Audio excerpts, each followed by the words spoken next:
Human design. When people say design to me, I'm thinking interior design, architectural design. I was sort of somewhat unaware of human design. However, my next guest is going to put me on the right path of where I'm going wrong. This could take some time, ladies and gentlemen, but I'm delighted to say that I'm joined by the woman who knows all about my human design, why nothing changes. Ladies and gentlemen, girls and boys, I'm delighted to welcome Nicoline Huizinga onto the program. Good morning to you, or good afternoon to you, sorry. Yes, good afternoon to you, Giles. Really nice to talk to you. Good to have you with us as well. Are you in Holland at the moment? Yes, I am. Yes, at the moment. At the moment, okay. Well, looking at your rather splendid website, by the way, it leapt out at me talking about human design, and I thought, okay, human design. Do I have to change the clothes I wear? Am I in the wrong space? Is my feng shui, or is it? It's not a question of where I put my throw cushions, is it, Nicole? What are we talking about here, please? Give me the 101. So human design is an incredible personality tool. And many people know this from, assessments and, questionnaires and quizzes. But human design is based on, a big part of it is astrology. So it's based on your date of birth, time of birth, and place of birth. And based on that, you get a profile that's incredibly rich and layered. And it basically shows you how you're wired, how you take decisions, and how you can, I would say, navigate life the most easy way. And and I think it's a very enriching tool. And, I've been in the coaching industry for over 30 years. Yeah. And so I've done a lot of assessments and all of that. But I think human design is one of the best and spot-on tools that we can have as a guide through life and through business. Here's the thing, because you must get this quite a lot, because, I'm in my late 50s, but a lot of us come to around about the age of late 40s, early 50s, and they start to feel a dissatisfaction and an unease, if you like, with how their lives, they've done the career thing, they've maybe got some experience in leading companies, managing businesses or whatever, and something doesn't feel quite right, and they, and maybe they've had the kids, and the kids are going off to university, and there are a couple of changes in their personal circumstances, and there's a dissatisfaction. And you describe yourself I've never come across this before, soul-led entrepreneur. Now, this doesn't mean you're into Motown, although you may be. You might like your soul. I am. Therefore, thank you very much. That's all we need to know. But seriously, because people say, to be in business, you need to literally sort of eat your children and cut off your contacts and be ruthless. And we're all talk about that. So on one hand, and other people are saying, follow your dreams, but you have to make sure that your dreams are reliable, because not everybody wants a mosaic of a butterfly. So you have to temper realism with dreams. So what is a soul-led entrepreneur, please? So I love the question. What it is for me is, of course, running my own business, because that's what I've been doing. Actually, today is my 16th anniversary. Congratulations. As an entrepreneur. Thank you. So running a business basically means we're trying to make a living for ourselves as a solopreneur. But for a soulpreneur, it means that I want to make an impact in the world, and not just by making a lot of money, because that's for me. But I want to make an impact in other people's lives, and I want to help them navigate life better. And that's why I lead with my soul, and that's why I love human design so much. It's that I can give people the best gift ever, which is you're great the way you are, you're perfect the way you are, and everything you've tried so far and that leads up to frustration or dissatisfaction is just, between air quotes, conditioning that you can unlearn, and then you can be more of yourself. And that's what human design does, and that's why it combines so well. And I like to consider myself to be a hybrid between, a spiritual person and a business person. I love making things practical. And and that's what soulpreneur means to me. Okay, it's really interesting because we speak to entrepreneurs, or we meet entrepreneurs all the time, and we interview them a lot on the shows. And if you get in there and you go, okay, I want to be an entrepreneur because I want to make a lot of money, then unless you are sort of dealing with, I don't know, the currency markets, and that's, if you're trading from home or something, then if you get into a business because you just want to make money, then that is not going to happen in 9 times out of 10, because you're, I know there's a saying, fake it till you make it, but you can't fake it with an entrepreneur. People will spot if you are not invested. I mean, that's, and also we are all different. And therefore, we can take as many sort of online boxes as we want, but perhaps we are, might I dare to suggest, Nicole, we're a little more complicated than a 3-minute survey on a social media page. Oh yes, absolutely. And this is the thing, what human design highlights really well. It's the underlying pattern that is actually running the show. Because when we say like, oh, I want to make a lot of money, there's nothing wrong with that. But very often when it doesn't happen, there are other, I would say, energetic games at play. And this is what human design highlights really well. Like, this is what's going on, like, beneath the surface.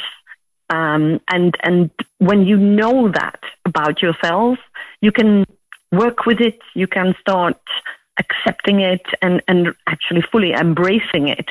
And that's what it did for me when I started with human design, like now 8 years ago.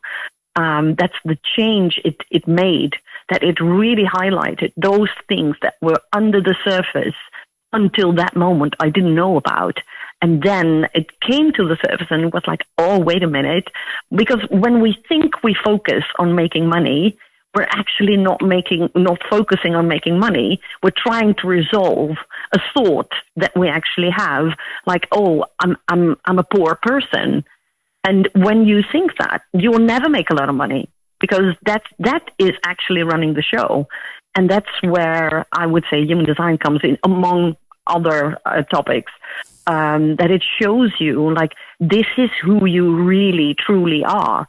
And this is how you can navigate that. So how does it work? Because if we're looking for a sort of a way to become a more successful, if you've got a business already sort of running, but you don't feel kind of it's ticking all your boxes, is it a case of you would do the human design on the person first, and then after that you would put in some business? Because I'm thinking of those people who are great creatives, who have got passion for something. They're really in tune with what the world is today. They don't want to muck up the environment. They want to do something to express themselves.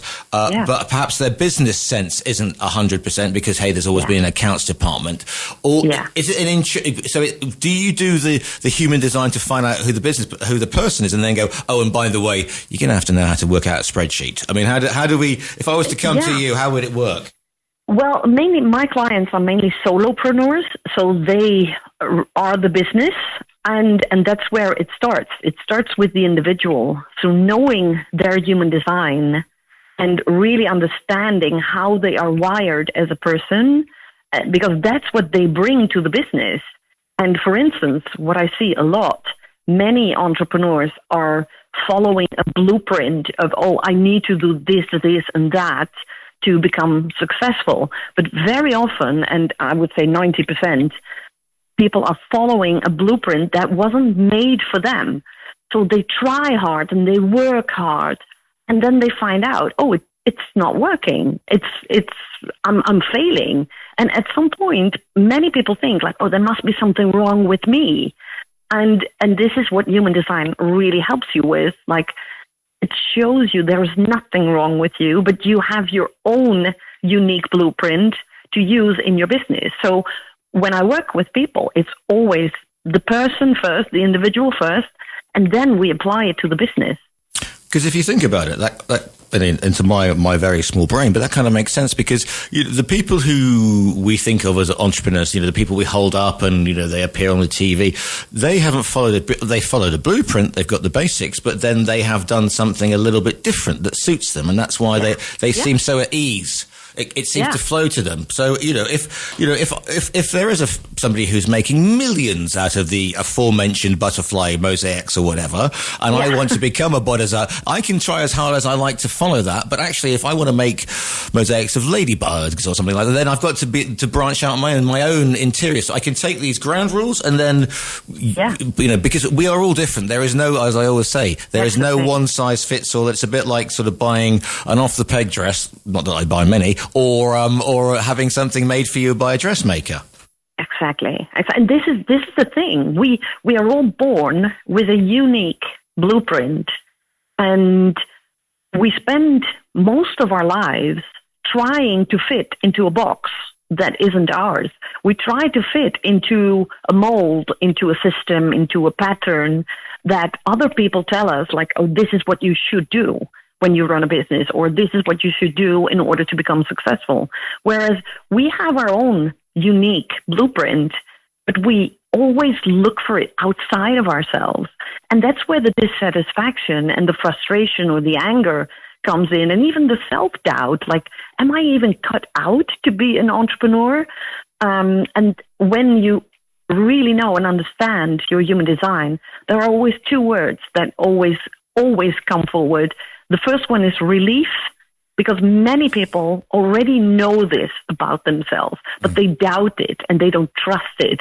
And second is the word permission, so that once they finally start giving themselves permission to live and run a business from their design, things get so much easier and so much more fun and more in flow. And as a result, it becomes more successful. And it's not the other way around. It's not chasing success and then you feel okay. It's for me, it's always the other way around. You said at the beginning, congratulations, 16 years of being an entrepreneur. But for you to test this out on yourself must have been quite an interesting concept as well, because you said, I'm not going to do this like everybody else does, and I want to do my values. And so were you kind of taking notes as you went through this, experimenting on yourself, basically, before you unleashed it on the business community? Yeah, well, the funny thing is, experimenting, testing, trying, that is, I would say, very dominant in my human design. But my whole life, I thought, like, I don't finish things, I shift, I change, and there must be something wrong. But now I know this is the way I go through life, through testing, trying, experimenting. And so I tried a lot of things in my business, with my community, with followers, with clients. And some of them were really successful and others were less successful. But it was all good because that's the way I move through life. And instead of looking at it as failure, and that's what I learned from my human design, instead of looking at it as failure, I now see it like, oh, great, that's not working. Check and move on. It's like Thomas Edison said, I haven't failed. I just found 100,000 ways that don't work. Fair enough. And that's the way I did it. And again, people talk about success, but if you measure success purely in money terms, hey, I'm based in Marbella. There are you can't move for Lamborghinis and super yachts and the whole thing. But you see these people, and a lot of them are very. You just think, I really, yes, of course, the money would be nice. I'd love to come to be at the Monaco Grand Prix, but they don't look very happy. There's always something. So if we look at success purely on a monetary thing, whoopee. But you can be the most important thing is to be a success on your own terms. You could be driving a van and feel happy and successful more than somebody who's driving a Ferrari. Yeah, that's it. Because everyone's definition of success is different. And for me, success is not necessarily having a lot of money. Of course, it's helpful if you have it. But I'm really incredibly happy when I get a message from a client that says, you really changed my life. My life is now so different. I love my family. I love myself. And every day is like having fun. Of course, she was a client, so she paid a bill. But that is my satisfaction and my happiness. And that's when I'm like, oh, my goodness. And that's my soul-driven entrepreneurship. I made a difference in a person's life. And that is, for me, is more dominant than the euros. And perhaps that's not very businesslike. Well, so be it. Yeah, but you're basing your business on the whole thing about being about having the design and also being a solopreneur is not the financial gain. I mean, and because again, you are getting involved in people's lives, their dreams and aspirations. It would be I have come across life coaches, business coaches, gurus, you name it. I've spoken to motivational speakers, etc., etc., etc.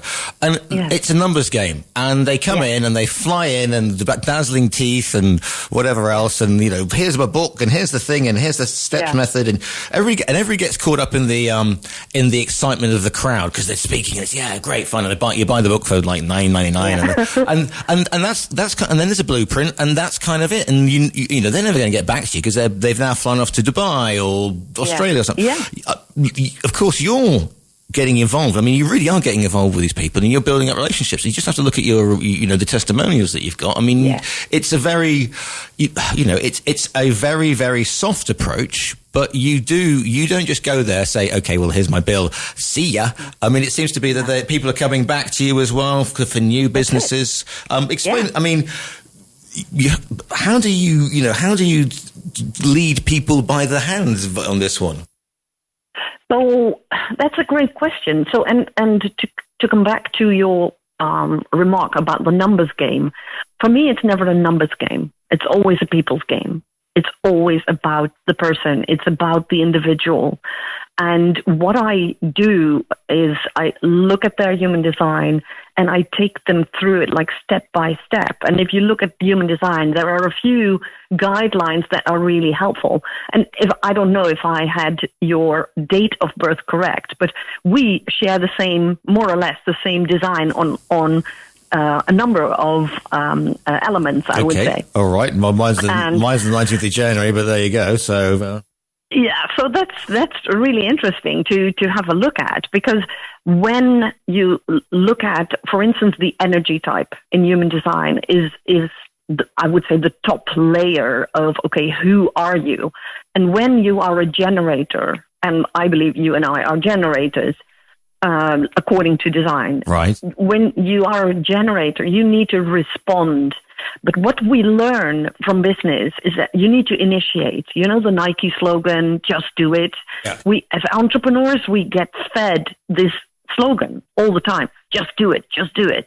But the thing is, when you are a generator, and this is just an example, we need to respond. And I tried to initiate a lot. And this is the way I go through life, testing, trying, experimenting. But when I started responding, that's where people started buying. That's where I got more participants. That's where I got people who said, oh, but you do this. Do you also do that? And that's where I really understood, like, wait a minute, I need to respond. I need to show my enthusiasm and my love for human design. And that's where people start responding. And that's when I can respond, if that makes sense. So and this is what you do too. You interview people and then you respond. And that's how you create a great radio show. So it's responding, that's the difference. You're making me blush down the radio. But again, it's not, the thing that struck me as well is it's serious. What you're doing is serious, but it's also informal, it's approachable. So you have these, obviously there's one-on-one sessions, but there's, and I love this, the kitchen table, because the kitchen table session, because some of my favorite startups like Mulberry, for example, who were the famous fashion brand, Roger Saul, started his business on his kitchen, a big oak kitchen table, proper countryside. And there's a lot of people out there who sort of start small, but is this like kitchen table? Are you bringing do you bring other people in? Because you can, as an entrepreneur, you can feel on your own. You can feel like, I can't do this. It's too big. I must be weird. Presumably you kind of say, well, this is Ingrid. She's doing the same sort of thing. This is James. He's, why don't you guys bounce ideas off each other? Exactly. I always tell people you can't read the label when you're inside the jar. Oh, that's good. That's very good. I like that. Thank you. Well, we always need someone else to look at us, and especially when we're solopreneurs, we need other people to see what we don't see anymore, because we have so many blind spots, and we need to see, oh, wait a minute, this is what distinguishes me from the competition, and this is what I could, build on even more. And that's the great thing. And I love the kitchen table sessions, because the people are literally at my kitchen table in the Netherlands, or I bring them to a kitchen table in Spain. But we really sit down and we really go deep on, okay, this is your business and this is what you want. This is why you do it. And these are your talents. And that's all in your human design. And that's how we start weaving the whole thing in. And that's where we create the best plans. And of course, it's never like a magic wand that changes things overnight, but it is a process. It starts a process. And I love watching my clients, getting into like, oh, wait a minute. Oh, this works. Oh, great. Let's do more of that. And then it starts blossoming and growing. And I really, you can't make me any happier than just watching that and guiding that and being a witness to that. Because I suppose the thing is, a lot of people will go, okay, I've got this idea, I want to set up my store, my shop, and I'm doing whatever, and they'll go to a networking events without any training, and that is, I would say the word would be gladiatorial there, because everybody is pushing, everybody's got a hustle, everybody's got an angle, and there'll be some very smooth talking salespeople there, but you will try and follow that and project this image that isn't what you're about, and that can be very disconcerting with all these people. You see this a lot of business at networking events. Yeah, the thing is, people feel energy, and that's fine. That may sound really, woo-woo and up in the air, but we are, as humans, we are sensitive beings. So we sense and we know when something is off. We know when someone is trying to do something that is not natural for him or her. We sense it when someone tries to sell something straight away without really being interested in who you actually are. So we sense it, we know it, and then we start doubting, and then we're like, no, I don't know about you. I don't know about this person. And a confused mind never buys. So what is so crucial for me and for what I do with my clients is that they are in full alignment with who they really are. And you can sell without doing the hard sell. And just by the way I sell, I talk about human design a lot. I talk about my business. I talk about my clients. And that's how I attract new people. And that's how I get new clients. Just by doing that and not doing the hard sell. Because word of mouth and reputation are the best. Oh God, yes. The best. The best. The thing, and another thing you said a little bit earlier, because these things take time. They do, and we live now. By the wonders of social media, people will think that they can just go online, and then in a week they'll be posting pictures of them in the private jet, rolling around in the money. It is the what's the old saying? It takes 10 years to become an overnight situation. You have to be willing to put in the grind, as we call it. Absolutely. And there are so many, I would say, moments of self-doubt and frustration and sadness and loneliness and all of that, but it's like an iceberg. People only see success, but they don't see what happened before that. I mean, I tried a lot of things in my business that didn't work. And I felt frustrated and I felt stupid, and so many moments where I was like, I'm just going to get a job in a supermarket or something. Yeah. But I'm happy I didn't. But it's the moment to power through. That's where you really are an entrepreneur. That when you're like, oh, I'm not going to, surrender to, oh, I'm not cut out to do this. No. I find another way. And that is, I would say, being an entrepreneur, trying and finding another way and really take responsibility for your own feelings and for your own emotions and not being led by them. You're based in the Netherlands, so if, for example, I'm based in Spain, I mean, do you do international? I mean, you can never kind of replicate the human contact on Zoom, but we do have ways of keeping in contact with people. Or is it always, is that first contact better in person? It's online and in person, and as you may or may not know, I travel a lot between the Netherlands and Spain. So I meet people in person in the Netherlands and in Spain. But I agree, the in-person contact is so much better than online. Yeah. But online is a great alternative. Sure. People can get you at any time, which could be a good or a bad thing. Yes, absolutely. What's the best bit? I mean, we've talked about the hardest bit, but you must get this. I know that people will say, "Oh, I want to give something back to the community," but this really is. If you're seeing people, who can't work out where they've been going wrong, and you sort of point at them and go, you might want to try that, and then it works. That must be a great feeling. Yes, it is. It is, and what the big game changer for me was as a generator. And again, it's an example. I need to do what really lights me up, and what I love doing is. I love being on a stage, and not from an ego perspective. And I know at first it was an ego thing, but now it's like I have a message for people. Yeah. Like, I want to tell you that you are great the way you are, and you don't have to adjust, and you don't have to work really hard to fit into a mold, but you have your own unique blueprint. And this is what I do. And that was the biggest, I would say, the best part. Like, I do what lights me up. So this week on Thursday, I'm in Berlin, and I'm on a stage in front of 650 people or something. And this is what it lights me up. And I know it by experience now, I always get clients from those things. So I do what lights me up, what I love doing, and it brings in clients, and they pay me money. Well, not only that, but you're not only a generator, then you're a communicator, and you know the buzz that you get from getting the message across. And if you just help someone, you may have 600 Berliners, but if you get like 2 or 3 going, I want to do that, and you change their lives, what's the problem with that? Yeah, exactly. When I wrote my first book, I mean, people were like, "Oh, you want it to be a bestseller?" I was like, "No, not necessarily.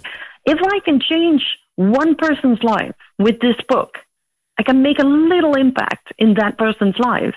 My job is done." I say it's done very well. Well, you've done 2 things to me today. One of you've introduced me to the concept of soul-led entrepreneur, okay, who also likes Motown, not a bad thing. But to the whole thing about human design. If people want to find out some more and meet up with you when you're coming to Spain, where should be the first place that they stop? So I would say go to Instagram, because I live on Instagram. Right. I also live on LinkedIn. But go to these 2 and find my name, my very Dutch last name. You could have been Van der Huizinga or something. That would have been even more Dutch, to be honest. Yeah. Yeah, that could have been. But this is it's a name from the north of the Netherlands. Right. But it's very Dutch, and people outside the Netherlands find it really hard to pronounce. But find me on Instagram, find me on LinkedIn. Send me a message, DM me, and I'm really happy to have a chat. And if you really want to know more about your design, go to my website, download the chart, and let's talk about it from that point onwards. And the website is Nicoline Huizinga. Am I? Yeah. Which is Nicoline, like you expect, and then HUIZINGA.com. Well, listen, it's been absolutely brilliant to speak to you today. Thank you so much for your time. Thank you, Giles. It was a pleasure. Nicoline Huizinga, author, but soul entrepreneur, and all-around great person. Thank you so much for your time today. Thank you, Giles. Have a lovely day. Talk Radio Europe.